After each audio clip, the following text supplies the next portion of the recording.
ಅವ್ರಿಗೆ ಬೇಕಾಗಿರೋದು ಒಂದೇ, ಅವ್ರ ಅಧಿಕಾರಕ್ಕೆ ಬರ್ಬೇಕಷ್ಟೇ. ಇವತ್ತು ನಾಗೇಂದ್ರ ಅವ್ರ ವಿಚಾರದಲ್ಲಿ ಚರ್ಚೆ ಮಾಡ್ಲಿ. ಯಾವ ಕಾರಣಕ್ಕೋಸ್ಕರ ಅವರು ವಿಧಾನಸಭೆ ಇರೋದೇ ಚರ್ಚೆ ಮಾಡಕ್ಕಲ್ಲ, ದೇವಾಲಯ ರೀ. ಕೇಂದ್ರ ಸರ್ಕಾರದ CBI ED ಎಲ್ಲ ಅದೊಂದು ಏಜೆನ್ಸಿ ಇದ್ದಂಗೆ. ಸಚಿವ ಸಂಪುಟದ ಬಗ್ಗೆ ಏನು ಬಿಜೆಪಿ ಅವರು ನಾಗೇಂದ್ರ ಅವ್ರದ್ದು ಹಗರಣ ಆಗಿರ್ತಕ್ಕಂಥದ್ದು, ಆ ಒಂದು ಹಗರಣ ವಿರುದ್ಧ ಹೋರಾಟಗಳು ದಿನ ದಿನ ಹೆಚ್ಚುತ್ತಾ ಇರ್ತಕ್ಕಂಥದ್ದು, ಇವತ್ತು ಸಹ ವಿಧಾನಸೌಧ ಮುತ್ತಿಗೆ ಹಾಕುವಂಥ ಪ್ರಯತ್ನವನ್ನು ಸಹ ಮಾಡಿರ್ತಕ್ಕಂಥದ್ದು.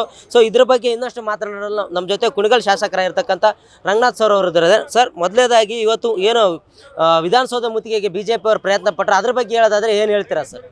ಅಲ್ಲ, ಈಗ ಮುತ್ತಿಗೆ ಹಾಕಿ ಜನರಿಗೆ ಸಹಾಯ ಮಾಡೋಂಥದ್ದಾದರೆ ನಾವು ಸಹಕಾರ ಕೊಡೋಣ. ಅವ್ರು ಏನು ಇಂಟೆನ್ಷನು, ಯಾವುದೇ ಕಾರಣಕ್ಕೂ ವಿಧಾನಸೌಧದಲ್ಲಿ ಚರ್ಚೆ ಹಾಕೂಡ್ದು. ಬರದ ಬಗ್ಗೆ, ಹಳ್ಳಿಯ ಬಗ್ಗೆ, ಗ್ರಾಮಾಂತರ ಪ್ರದೇಶದ ಬಗ್ಗೆ ಅವ್ರಿಗೆ ಬೇಕಾಗಿರೋದು ಒಂದೇ, ಅವ್ರ ಅಧಿಕಾರಕ್ಕೆ ಬರಬೇಕಷ್ಟೆ. ಇವತ್ತು ನನ್ನ ತಾಲೂಕು ಗ್ರಾಮಾಂತರ ಪ್ರದೇಶದಿಂದ ನಾನು ಬಂದಿದ್ದೇನೆ. ರೈತರ ಸಮಸ್ಯೆ ಹಲವಾರಿದೆ. ಅದರಲ್ಲಿ ಇವತ್ತು ಬರದ ವೀಕ್ಷಣೆ ಬಂದಿದ್ದ ಮಂತ್ರಿಗಳು ಸಮೇತ ನಾವು ಒಳಗಡೆ ಚರ್ಚೆ ಮಾಡೋಕ್ಕೆ ಸರ್ಕಾರದ ಗಮನಕ್ಕೆ ತರೋಂಥ ಒಂದು ಪ್ರಯತ್ನವನ್ನು ಮಾಡ್ತಾಯಿದ್ರೆ, ಇವರು ವಿನಾಕಾರಣ ದೆಹಲಿಲಿ BJP ಅವ್ರಿಗೆ ಕಾಂಗ್ರೆಸ್ ಸಹಕಾರ ಕೊಟ್ಟಿಲ್ಲ ಅಂಥೇಳಿ ವೆಂಜಿಯನ್ಸು, ದ್ವೇಷದಲ್ಲಿ ನಮ್ಮನ್ನು ತಡೆ ಹಿಡಿಯೋಂಥ ಪ್ರಶ್ನೆ ಮಾಡಿ ರೈತರ ವಿರೋಧದ ನಡವಳಿಕೆನ ಪ್ರಶ್ನೆ ಮಾಡೋಂಥ ಹಿನ್ನೆಲೆಯಲ್ಲಿ ನಾನು ಇವತ್ತು ಎತ್ತಿನ ಗಾಡಿಯಲ್ಲಿ ಬರಲಿಕ್ಕೆ ಹೊರಟಿದ್ದೇನೆ. ಸರ್, ಈ ಎತ್ತಿನ ಗಾಡಿಯಿಂದ ಬರ್ತಾ ಇದ್ದೀರಲ್ಲ ಸರ್, ಇದಕ್ಕೆ ನಿಮ್ಮ ಬೆಂಬಲ, ಇದಕ್ಕೆ ಯಾರಾದರೂ ಬೆಂಬಲ ಸೂಚಿಸುವಂಥ ಕೆಲಸ ಏನೋ, ಮತ್ತು ಬೇರೆ ಯಾರಾದರೂ ಶಾಸಕರು ಜಾಯ್ನ್ ಆಗುವಂಥ ಕೆಲಸ ಏನಾದರೂ ಇದೆಯಾ, ಅಥವಾ ನೀವು ಅಷ್ಟೇ ಹೋಗ್ತಾ ಇದ್ದೀರಾ? ನಾನು ಯಾರಿಗೂ ಹೇಳಿರಲಿಲ್ಲ. ನಮ್ಮ ವಿಧಾನಸಭಾ ಪರಿಷತ್ತಿನ ಸದಸ್ಯರಾದಂಥ ರವಿಯಣ್ಣವ್ರು ಬಂದಿದ್ದಾರೆ. ಕರೆದಿದ್ರು, ಎಲ್ಲರೂ ಬಂದಿರಲಿಲ್ಲ, ಬರ್ತಿದ್ರು. ನಾನು ಯಾರನ್ನೂ ಕರೀದಲೆ ನನಗೂ ಭಾಳ ಬೇಸರ ಆಗಿಕೊಂಡು ಮೊನ್ನೆ ತಾನೇ ಗಾಂಧಿ ಪ್ರತಿಮೆ ಮುಂದೆ ಕೂತಿದ್ದೆ ನಾನು.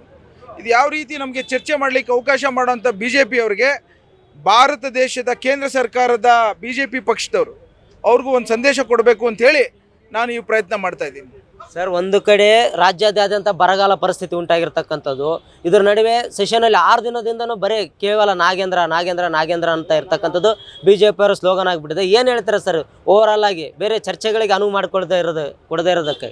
ಈಗ ಯಾವುದೇ ಆರೋಪವನ್ನು ಸಾಬೀತಾಗದೇ ಇಂಥ ಹಿನ್ನೆಲೆಯಲ್ಲಿ ಅವ್ರಿಗೆ ಕೇಂದ್ರ ಸರ್ಕಾರದ ವ್ಯವಸ್ಥೆಯ ಚರ್ಚೆಯ ಅನುಸಾರ ನಮ್ಮ ಕಾಂಗ್ರೆಸ್ ಪಕ್ಷದವರು ಅಲ್ಲಿ ಚರ್ಚೆಗೆ ಬಿಟ್ಟಿಲ್ಲ ಅನ್ನೋ ಒಂದೇ ಒಂದು ಕಾರಣ ಇಟ್ಕೊಂಡು ಬೆಂಗಳೂರನ್ನು ಕರ್ನಾಟಕ ರಾಜ್ಯದಲ್ಲಿ ದ್ವೇಷದ ಒಂದು ರಾಜಕೀಯದ ಉದ್ದೇಶದಲ್ಲಿ ಮಾಡ್ತಾ ಇರೋಂಥದ್ದಕ್ಕೆ ಖಂಡನೀಯ. ಇವತ್ತು ನಾಗೇಂದ್ರ ಅವ್ರ ವಿಚಾರದಲ್ಲಿ ಚರ್ಚೆ ಮಾಡಲಿ. ಅವ್ರು ನಿಮ್ದೇನಾರ ಆರೋಪ ಇದೆಯಾ, ನಿಮ್ದೇನಾರ ಪ್ರಶ್ನೆಗಳಿದ್ರೆ ಚರ್ಚೆ ಮಾಡಲಿ. ಯಾವ ವಿಚಾರಕ್ಕೆ ನಾವು ಈ ವಿಚಾರದಲ್ಲಿ ಚರ್ಚೆ ಮಾಡಲ್ಲ ಅಂತ ಏನಾರು ಹೇಳಿದೀವ? ಯಾವ ಕಾರಣಕ್ಕೋಸ್ಕರ ಅವರು ವಿಧಾನಸಭೆ ಇರೋದೇ ಚರ್ಚೆ ಮಾಡೋಕ್ಕಲ್ಲ, ದೇವಾಲಯ ಬಂದು ಕೂತ್ಕೊಂಡು ಚರ್ಚೆ ಮಾಡೋಂಥ ಅವಕಾಶವನ್ನು ಕೊಡೋದು ಬಿಟ್ಟು ಸುಮ್ಮನೆ ದಬಾದುಬಿ ಮಾಡಿ ನಾವು ನಡೆಸೋಕ್ಕೆ ಬಿಡೋದಿಲ್ಲ ಅಂಥೇಳಿ ನಮಗೆಲ್ಲ ತೊಂದರೆ ಕೊಡ್ತಾ ಇರೋದಕ್ಕೆ ಇವತ್ತು ನಾನು ಈ ಒಂದು ಸಾಂಕೇತಿಕವಾದಂಥ ಪ್ರದರ್ಶನವನ್ನು ಕೊಡೋಂಥ ಪ್ರಯತ್ನ ಮಾಡ್ತಾ ಇದ್ದೀನಿ ನಾನು. ಸರ್, ಕೆಲವೊಂದಿಷ್ಟು ಜನ ಹೇಳ್ತಾ ಇರ್ತಕ್ಕಂಥದ್ದು, ಸೋಷಿಯಲ್ ಮೀಡಿಯಾದಲ್ಲೂ ಸಹ ಚರ್ಚೆ ಆಗ್ತಾ ಇರ್ತಕ್ಕಂಥದ್ದು ಏನಂದರೆ, ಕೇಂದ್ರದಲ್ಲಿ BJPನೇ ಅಧಿಕಾರದಲ್ಲಿದೆ, ಅವರು ತಮ್ಮ ಒಂದು ತನಿಖೆ ತಂಡವನ್ನು ಬಿಟ್ಬಿಟ್ಟು ತನಿಖೆ ಮಾಡಿಸ್ಬಿಟ್ಟು ಇದು ಮಾಡ್ಬೋದಲ್ಲ, ಯಾಕೆ ಇಲ್ಲಿ ಬಂದು ಹೋರಾಟ ಮಾಡ್ತಕ್ಕಂಥ ಕೆಲಸ ಮಾಡ್ತಾ ಇದ್ದಾರೆ ಅಂತ ಹೇಳ್ಬಿಟ್ಟು ಕಾಂಗ್ರೆಸ್ನ ಕೆಲವೊಂದಿಷ್ಟು ನಾಯಕರುಗಳು ಸೋಷಿಯಲ್ ಮೀಡಿಯಾದಲ್ಲಿ ಚರ್ಚೆ ಮಾಡ್ತಾ ಇದ್ದಾರೆ. ಅದ್ರ ಬಗ್ಗೆ ಏನು ಹೇಳ್ತೀರಾ ಸರ್? ರೀ, ಕೇಂದ್ರ ಸರ್ಕಾರದ CBI ED ಎಲ್ಲ ಅದೊಂದು ಏಜೆನ್ಸಿ ಇದ್ದಂಗೆ.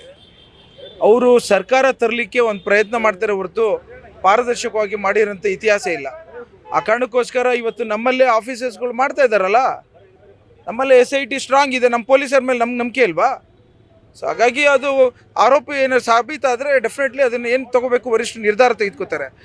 ಆರೋಪಿ ಅಂತ ಹೇಳಿ ಅವರನ್ನು ಪ್ರತಿಯೊಂದು ಹಂತದಲ್ಲೂ ನಮ್ಮ ರಾಜ್ಯದ ಒಂದು ಏನು ಸರ್ಕಾರದ ನಿರ್ವಹಣೆಗೆ ಅಡಚಣೆ ಮಾಡ್ತಾ ಇದ್ದಾರಲ್ಲ, ಇದು ಧಿಕ್ಕಾರ BJP ಅವ್ರಿಗೆ ಇರಲಿ ಅಂತ ನಾನು ಹೇಳ್ತೇನೆ. Thank you. ಇದಿಷ್ಟು ಕುಣಿಗಲ್ ಶಾಸಕರಾಗಿರ್ತಕ್ಕಂಥ ರಂಗನಾಥ್ ಅವರ ಮಾತುಗಳು. ಕ್ಯಾಮ್ರಾಮನ್ ವನ್ನಪ್ಪ ಜೊತೆ ರಮೇಶ್ ತಡ್ಕಲ್, ಕರ್ನಾಟಕ TV, ಬ್ಯಾಂಗ್ಳೂರು.